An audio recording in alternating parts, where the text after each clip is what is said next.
Hello friends, आज के इस वीडियो में हम आपसे बात करने चल रहे हैं महात्मा बुद्ध और उनके जो प्रमुख शिष्य थे उनके बारे में। एक बार थोड़ा चीज़ों को समराइज करते हुए आगे बढ़ें, जिससे कि हम अपने मुख्य विषय को अच्छे से पढ़ सकें, अच्छे से समझ सकें। आपको मालूम है कि महात्मा बुद्ध 29 वर्ष की अवस्था में जब उन्होंने घर का त्याग किया और घर छोड़ करके रात में वो निकल पड़े, उस घटना को महाविनिष्क्रमण कहते हैं। 29 वर्ष की अवस्था थी। उनका जो सारथी था वो चाण था और उनका घोड़ा कंथक, जिसको लेकर के वो राजमहल से निकले और आगे जाकर के उन्होंने अपने सारथी था कंथक दोनों को छोड़ दिया। उसके बाद महात्मा बुद्ध 7 दिन तक एक आम्रकुंज में रहे और उसके पश्चात वो मगध की राजधानी पहुँचे, जहाँ का शासक उस समय बिम्बिसार था। महात्मा बुद्ध बिम्बिसार के राज से होते हुए सबसे पहले एक प्रमुख जो उस समय के आचार्य थे और सांख्य दर्शन के बहुत प्रकांड विद्वान थे, अलार कलाम, उनके आश्रम में गए। अलार कलाम का आश्रम वैशाली में था। कुछ दिनों तक भगवान बुद्ध वहाँ भी रहे, लेकिन उनको लगा कि शायद वो उनके लिए सही स्थान नहीं है। उसके पश्चात उन्होंने अलार कलाम का जो आश्रम था उसको छोड़ करके रुद्रक रामपुत्र जो राजगृह के पास जिनका आश्रम था वहाँ चले गए। रुद्रक रामपुत्र के यहाँ रहे और अंत में वो उर्बेला गए, जिसको आज हम बोध गया कहते हैं। उर्बेला के पास निरंजना नदी के किनारे 5 शिष्य पहले से तपस्यारत थे और वो ब्राह्मण शिष्य थे।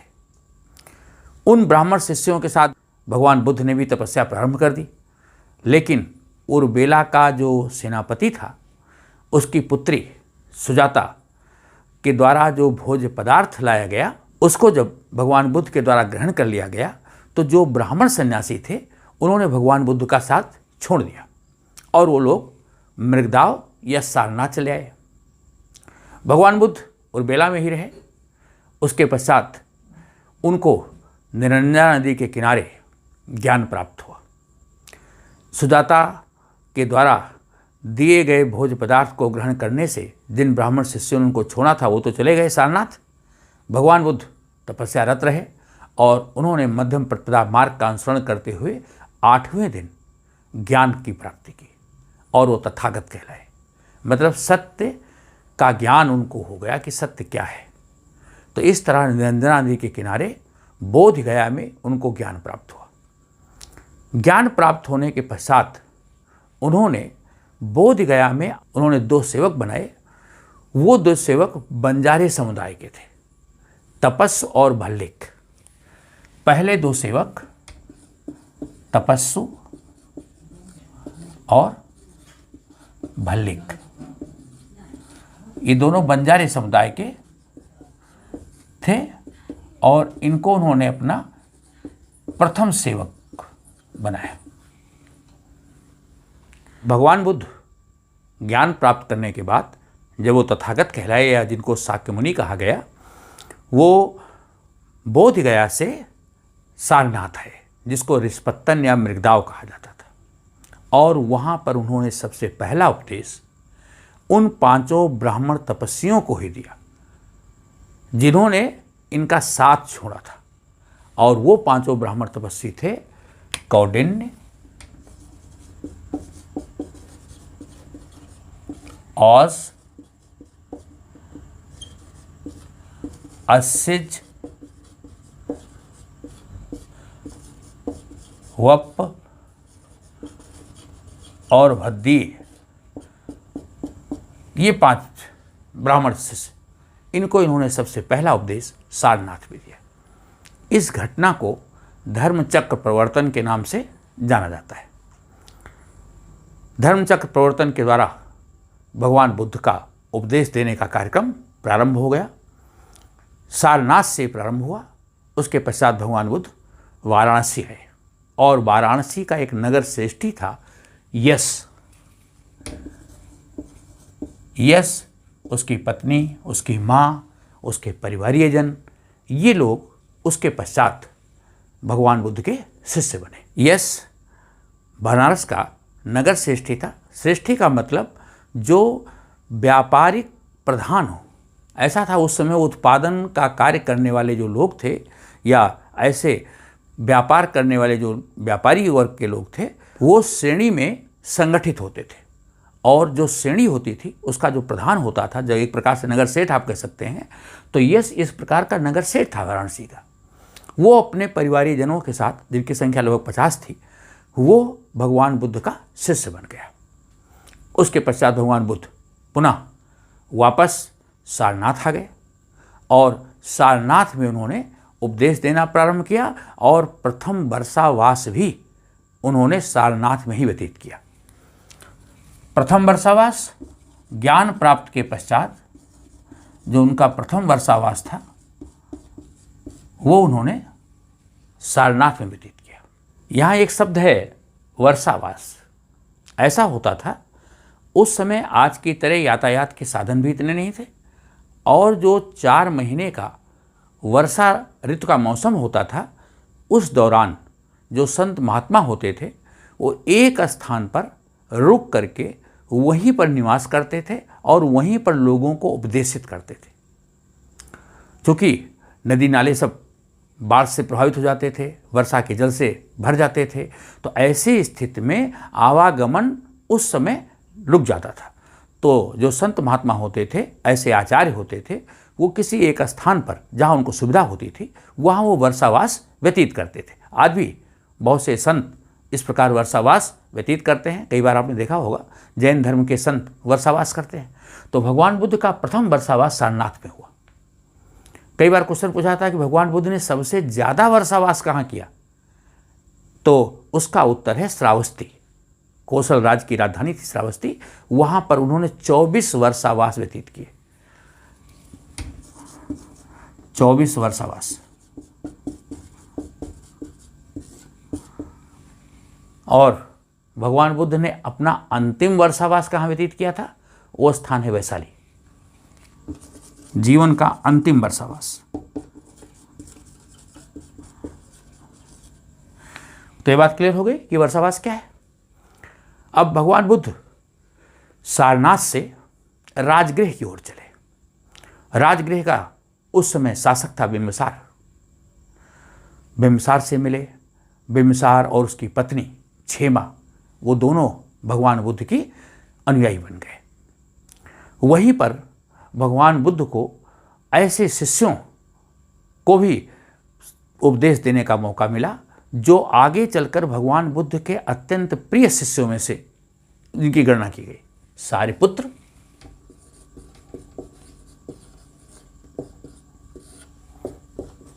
मोदगलायन, उपाली और अभय,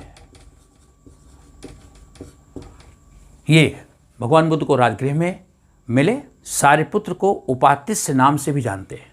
इनका एक नाम और भी है, उपातिस्य। और ये भगवान बुद्ध के सबसे प्रधान शिष्य थे।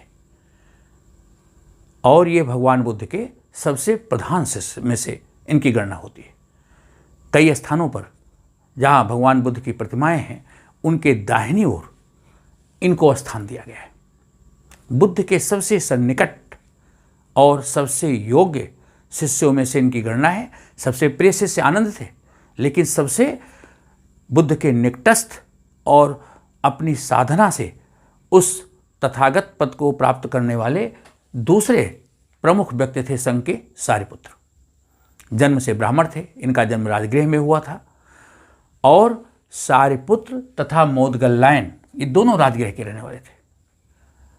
दोनों ब्राह्मण थे और दोनों का जन्म और दीक्षा बौद्ध धर्म में ही हुआ। इनके जन्म के बारे में भी ऐसी लेख हैं कि इनका जन्म एक ही समय में हुआ था और दोनों ने बौद्ध धर्म की दीक्षा प्राप्त की। राजगृह में जो मगध नरेश हरैंक वंश के शासक बिम्बिसार ने भगवान बुद्ध का अपूर्व स्वागत किया और इनको एक विहार, जिसको वेणुवन कहते हैं, वो उपहार में दिया। तो इस प्रकार वेणुवन का दान बिंबिसार के द्वारा इन्होंने प्राप्त किया। तत्पश्चात भगवान बुद्ध लुम्बिनी आ गए और लुम्बिनी में अपने परिवारीजनों को इन्होंने बौद्ध धर्म में दीक्षित किया। उसके पश्चात भगवान बुद्ध वापस राजगृह आ गए और राजगृह में इनकी एक मुलाकात एक नगर श्रेष्ठी से हुई, जो श्रावस्ती का नगर श्रेष्ठी था, श्रावस्ती का धनाढ्य व्यापारी था, जिसका नाम सुदास या अनाथ पिंडक था। उसका नाम था सुदास या अनाथ पिंडक। इस अनाथ पिंडक ने भगवान बुद्ध से बौद्ध धर्म की दीक्षा प्राप्त की और इसने कौशल राज प्रसेनजित के राज्य में श्रावस्ती में 18 एकड़ जो क्षेत्रफल था, उतनी बड़ी जमीन राजा प्रसेनजित से खरीद करके, स्वर्ण मुद्राओं से खरीद करके उसने बौद्ध विहार के लिए भगवान बुद्ध को भेंट की। बाद में राजा प्रसेनजित जो कौशल राज के राजा थे, वो स्वयं इतने भगवान बुद्ध से प्रभावित हुए कि वो बौद्ध धर्म में आ गए।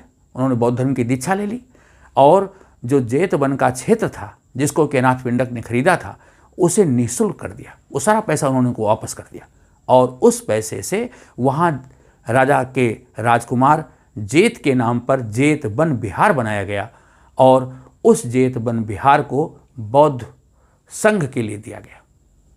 तो अनाथ पिंडक के द्वारा श्रावस्ती में जो जेतवन विहार है वो बना करके बौद्ध संघ को दान किया गया। ये ऐसा बौद्ध विहार था जहाँ भगवान बुद्ध 24 वर्षावास रहे। ये एक नरश्रेष्ठी की पुत्री थी विशाखा, वो भगवान बुद्ध की शिष्या बन गई और वो इतनी अनुयायी थी कि उसने अपना समस्त धन दान करके बौद्ध विहार के लिए एक बहुत आलीशान इमारत बनवाई, जिसको पूर्वाराम बौद्ध विहार के नाम से जाना गया। तो विशाखा भी शिष्या बन गई, नरश्रेष्ठी की पुत्री थी और इसने अपना समस्त जो कोष था वो बौद्ध संघ के लिए दान कर दिया। राजा प्रसेनजित स्वयं भगवान बुद्ध के अनुयायी बन गए। प्रसेनजित की पत्नी थी, उसका नाम था मल्लिका, वो भी भगवान बुद्ध की शिष्या बन गई। तो प्रसेनजित, उनकी पत्नी मल्लिका, श्रावस्ती का अनाथ पिंडक, विशाखा, ये सब भगवान बुद्ध के शिष्य बन गए। अच्छा, इतने बड़े बड़े राज परिवार के लोग, बहुत से ऐसे जो प्रकांड विद्वान थे, वो सब भगवान बुद्ध के शिष्य बनते चले जा रहे थे। क्या कारण था? भगवान बुद्ध अपने समय के सबसे प्रमुख वक्ताओं में से थे। एक तो वो सहज सामान्य जन के द्वारा बोली जाने वाली भाषा में अपने उपदेश देते थे। लोगों को विभिन्न कहानियों, दृष्टांतों, उपमाओं के द्वारा अपनी बात कहते थे। उन्होंने कभी अपने आप को ईश्वर नहीं कहा। उन्होंने अपदीपो भव, अपने प्रकाश स्तंभ स्वयं बनिए, आप स्वयं ज्ञान प्राप्त कीजिए, और सरल मार्ग का उपदेश दिया, मध्यम प्रतिपदा मार्ग का उपदेश दिया, सहज अर्धमागधी भाषा में उपदेश दिया। और इस प्रकार बहुत ही तर्कपूर्ण ढंग से जो अपनी बात कहते थे, उसकी वजह से लोग उनसे प्रभावित होते थे। उनकी सरल सादगीपूर्ण जो जीवन शैली थी उससे प्रभावित होते थे और हजारों की संख्या में बौद्ध अनुयायी लोग बनते चले गए। अब ये क्रम यहीं नहीं रुका। श्रावस्ती में उन्होंने अपना जो उपदेश दिया और वहाँ पर जो संघाराम स्थापित किया गया, उसके बाद कई एक ऐसे शासक थे जो भगवान बुद्ध के शिष्य बनते चले गए। जैसे कौशाम्बी के शासक थे उदयन। उदयन ने पिंडोला भारद्वाज के प्रभाव में आकर के बौद्ध धर्म अपना लिया और उन्होंने घोषिताराम विहार बना करके बौद्ध संघ को भेंट किया। बिंबिसार ने वेणुवन दिया। अनाथ पिंडक द्वारा जो जेतवन बौद्ध संघ के लिए भेंट किया गया, वहाँ एक बौद्ध विहार बनाया गया था जिसको गंधकुटी के नाम से जानते थे। उस गंधकुटी में ऐसा उल्लेख मिलता है कि 10 मंजिला उस गंधकुटी को बनाया गया था और वो चंदन की लकड़ी से बनाई गई कुटी थी। भगवान बुद्ध उसमें निवास करते थे। यहाँ तक कि जब फाहियान भारत आया, उसने उस समय भी लिखा कि गंधकुटी 3 मंजिल ऊंची है, चंदन वृक्ष की लकड़ियों से बनी हुई है। तो इस प्रकार बहुत भव्य उस संघ को बनाया गया और अनाथ पिंडक के द्वारा उसे संघ को भेंट किया गया।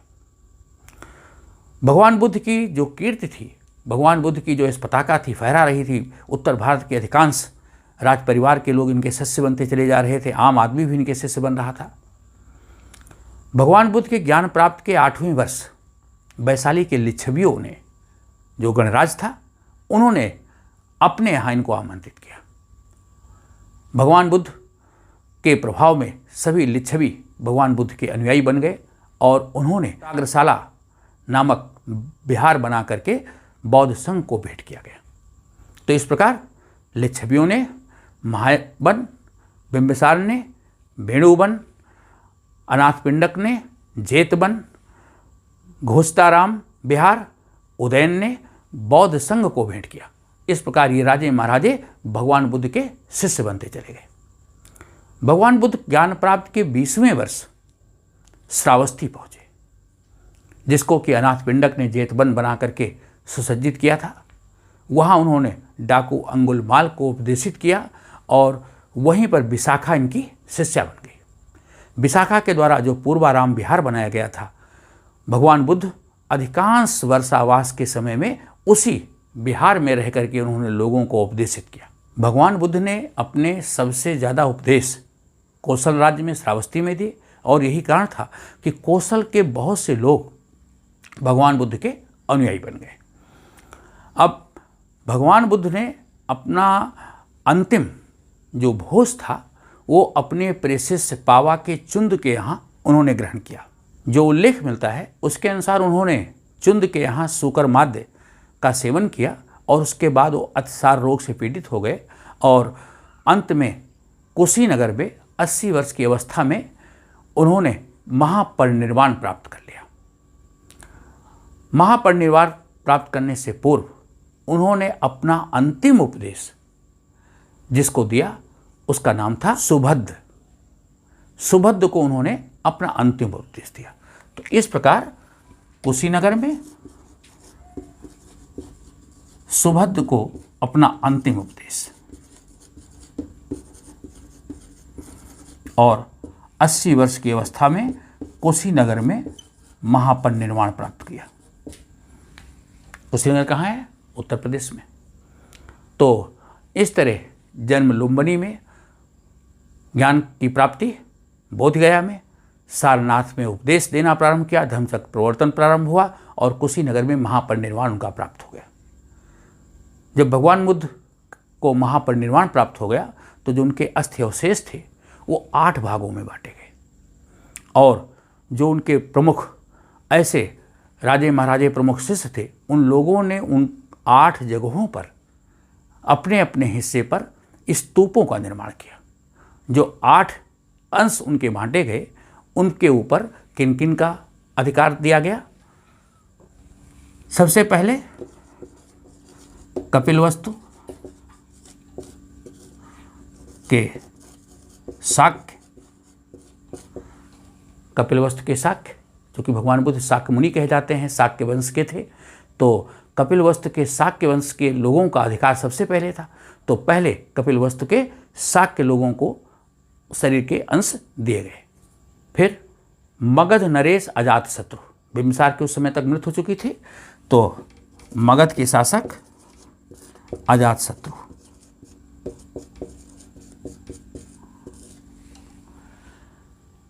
पिप्पल वन के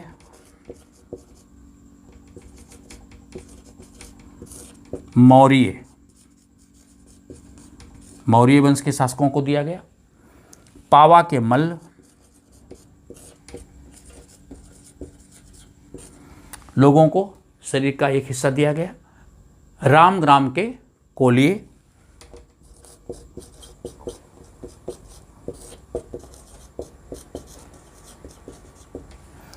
बैठद्वीप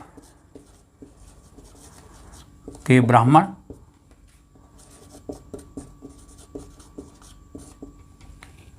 बैठद्वीप के ब्राह्मणों को उसका एक अंश दिया गया। अलकप के बुल,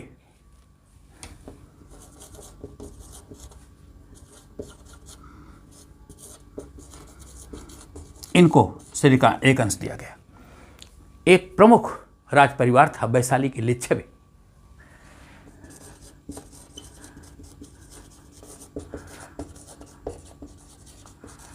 तो लिच्छवियों को भी शरीर का एक भाग दिया गया।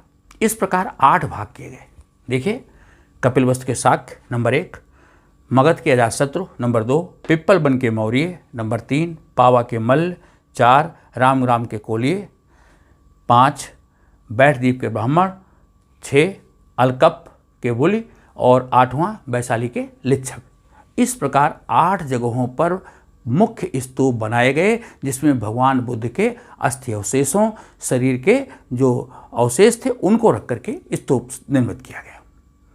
अब भगवान बुद्ध के समय में ऐसे प्रमुख शिष्य जिनका कि बहुत प्रमुख योगदान था, आगे चलकर के भगवान बुद्ध की दीक्षाओं को, भगवान बुद्ध के द्वारा दिए गए उपदेशों को, धर्म के जो उपदेश थे उनको पुस्तक का रूप दिया गया। और जिन्होंने भगवान बुद्ध के समय में अपना विशेष समय उनके साथ व्यतीत किया था, वो प्रमुख संत कौन कौन थे, आइए उनको देख लेते हैं।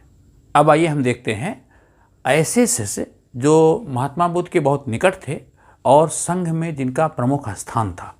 मैंने कुछ शिष्यों की चर्चा इससे पहले की है। भगवान बुद्ध ने जब राजगृह की यात्रा की तो वहाँ उन्होंने ऐसे कुछ प्रमुख शिष्यों को उपदेशित किया था। सारिपुत्र, जिनको उपात्यस्य के नाम से भी जाना जाता था, मोदगल्लायन,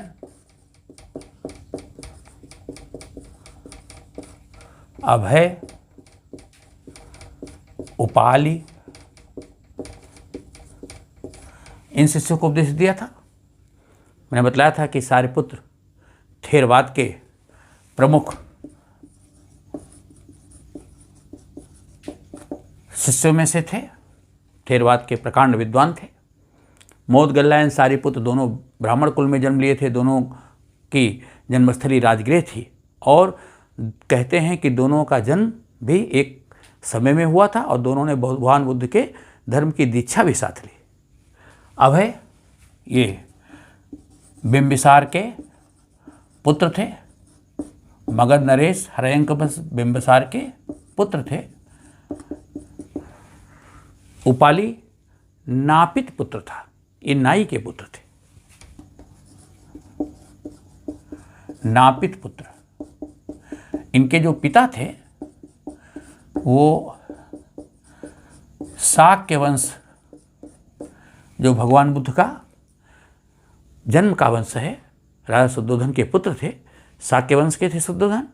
तो शाक्य वंश के यहाँ इनके पिता नापित का काम करते थे, नाई का काम करते थे। लेकिन भगवान बुद्ध के प्रभाव में आकर के इन्होंने बुद्ध धर्म की दीक्षा ली और प्रमुख संतों में इनकी गणना की गई, प्रमुख आचार्य, ऐसे शिष्य जिन्होंने भगवान बुद्ध की निकटता प्राप्त की। इसके अतिरिक्त एक प्रमुख व्यापारी था अनिरुद्ध। ये भगवान बुद्ध के निकटस्थ प्रमुख शिष्यों में थे। भगवान बुद्ध के निजी शारीरिक परिचायक और उनके सबसे प्रिय शिष्य आनंद, जिनके कहने से भगवान बुद्ध ने स्त्रियों को संघ में प्रवेश दिया। ये विशेष बात है, स्त्रियों को संघ में प्रवेश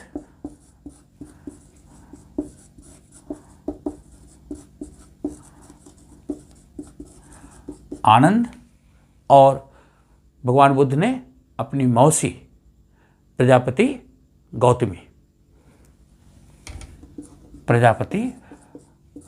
गौतमी को उन्होंने दीक्षित किया और संघ में प्रवेश पाने वाली पहली महिला थी। ये भगवान बुद्ध की मौसी थी, राजा शुद्धोधन की पत्नी भी थी।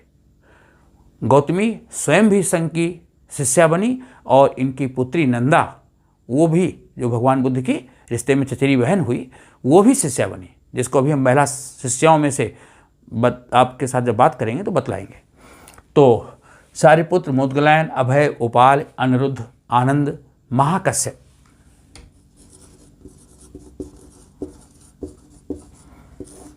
महाकश्यप जन्म से ब्राह्मण थे। और ये भगवान बुद्ध के बहुत निकटस्थ थे। महाकश्यप का जन्म ब्राह्मण परिवार में हुआ था और ये भगवान बुद्ध के प्रमुख शिष्यों में थे। भगवान बुद्ध के महापरिनिर्वाण के पश्चात राजगृह की सप्तपर्णी गुफा में जो पहली बहुत संगीत हुई, उसकी अध्यक्षता महाकश्यप ने की। तो ये कुछ ऐसे प्रमुख शिष्य थे जो भगवान बुद्ध के बहुत निकटस्थ थे। कुछ ऐसे राज परिवार के लोग जिन्होंने भगवान बुद्ध का शिष्यत्व प्राप्त किया, जैसे हर्यंक नरेश बिंबिसार,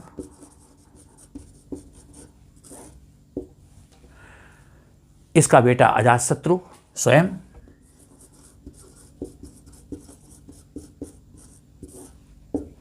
मगध के शासक थे। इसी प्रकार कौशाम्बी के शासक उदयन,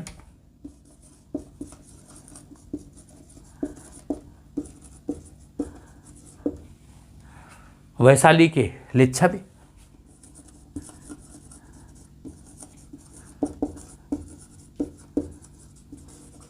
वैशाली के लिच्छवियों ने भगवान बुद्ध से दीक्षा प्राप्त की। कौशल के प्रसेनजित, कौशल राज्य के शासक प्रसेनजित,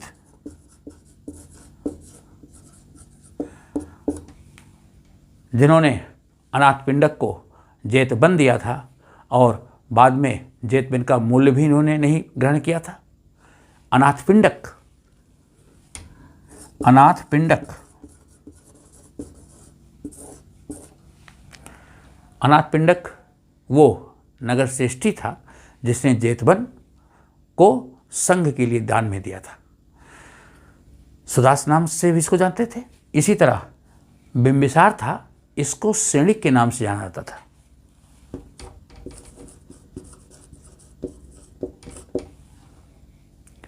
बिंबिसार स्वयं तो भगवान बुद्ध के शिष्य बने ही और 30 वर्षों तक इन्होंने बौद्ध धर्म का प्रचार प्रसार भी किया। इनकी 2 रानियों में से एक रानी जो पंजाब के मध्य देश की राजकुमारी थी और जिसका नाम था क्षेमा, वो भी भगवान बुद्ध के शिष्या बन गई। दूसरी रानी इनकी राजा चेटक की बहन थी चेलना, वो जैन धर्म की शिष्या थी। एक ही परिवार में जैन और बौद्ध धर्म दोनों के मानने वाले। इसी तरह प्रसेनजित की जो पत्नी थी मल्लिका, वो भी भगवान बुद्ध की शिष्या बन गई। तो ये राज परिवार की जो रानियां थी या जो राज परिवार के पुत्र थे, राजकुमार थे, उन्होंने भी बौद्ध धर्म की दीक्षा ली। बिंबिसार के पुत्र अभय, जिन्होंने स्वयं भगवान बुद्ध से दीक्षा प्राप्त की जब वो राजगृह पहुंचे, साथ ही साथ उन्होंने एक ऐसे बालक को तैयार किया जो भगवान बुद्ध का निजी चिकित्सक बना, जीवक। जीवक आयुर्वेद के प्रकांड विद्वान, महान आयुर्वेदाचार्य। इनका जन्म एक ऐसी कन्या जिसका नाम था साल्वती, वो गणिका थी, उससे हुआ था।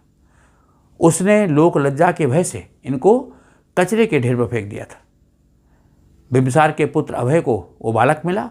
अभय ने उसका लालन पालन किया और उसको उच्च शिक्षा के लिए तक्षशिला विश्वविद्यालय भेजा, जहाँ 7 वर्षों तक अत्रेय आचार्य के साथ रह करके जीवक ने औषधियों का ज्ञान प्राप्त किया और ये भगवान बुद्ध के निजी चिकित्सक बने।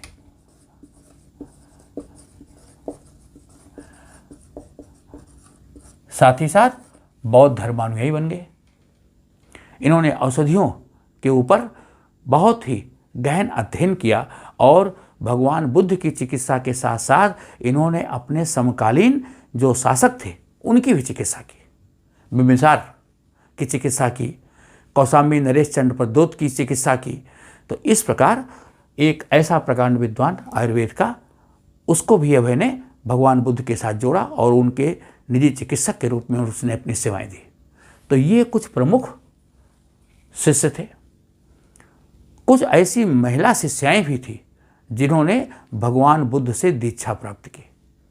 सबसे पहली महिला शिष्या मैंने बताया भगवान बुद्ध की मौसी महाराज शुद्धोधन की पत्नी भी थी। प्रजापति गौतमी ये संघ में प्रवेश पाने वाली पहली महिला थी। इसी प्रकार इनकी पुत्री नंदा,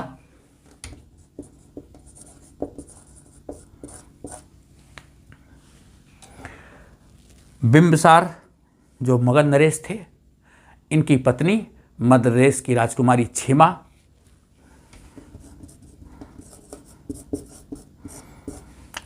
कौशल नरेश प्रजापति की पत्नी मल्लिका, वैशाली गणराज्य की एक गणिका थी आम्रपाली,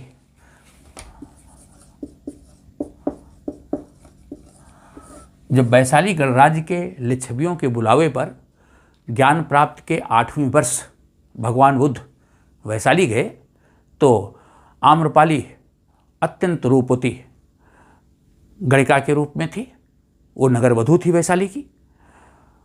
वैशाली की नगर वधू स्वयं भगवान बुद्ध से इतना प्रभावित हुई कि उसने बौद्ध धर्म की दीक्षा ली। तो आम्रपाली भगवान बुद्ध की प्रमुख शिष्याओं में से एक थी। इसी तरह हमने बताया था विशाखा,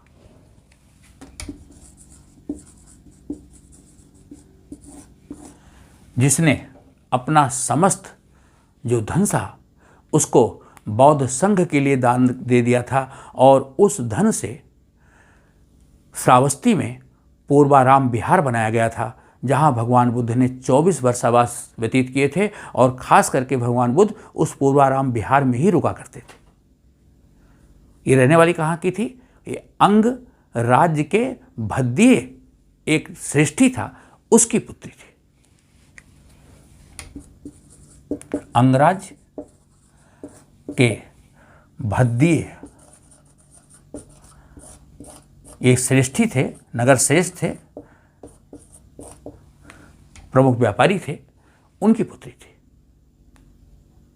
भगवान बुद्ध जब राजगृह से लुम्बिनी की यात्रा की थी तो उन्होंने अपने परिवारीजनों को दीक्षित किया था। जो उनका चचेरा भाई था देवव्रत, वो पहले उनका विरोधी था। कुछ ग्रंथों में ऐसा भी उल्लेख मिलता है कि उसने भगवान बुद्ध को चोटिल किया, लेकिन बाद में वो भगवान बुद्ध का प्रमुख शिष्य बन गया। तो देवव्रत बना परिवारीजनों में से,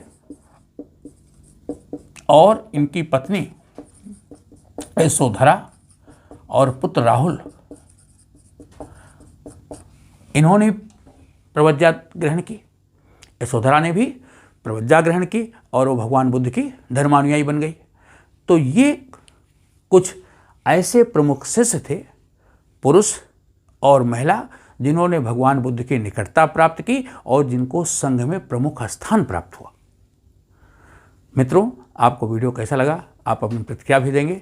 चैनल को लाइक था, सब्सक्राइब भी करते रहेंगे। धन्यवाद।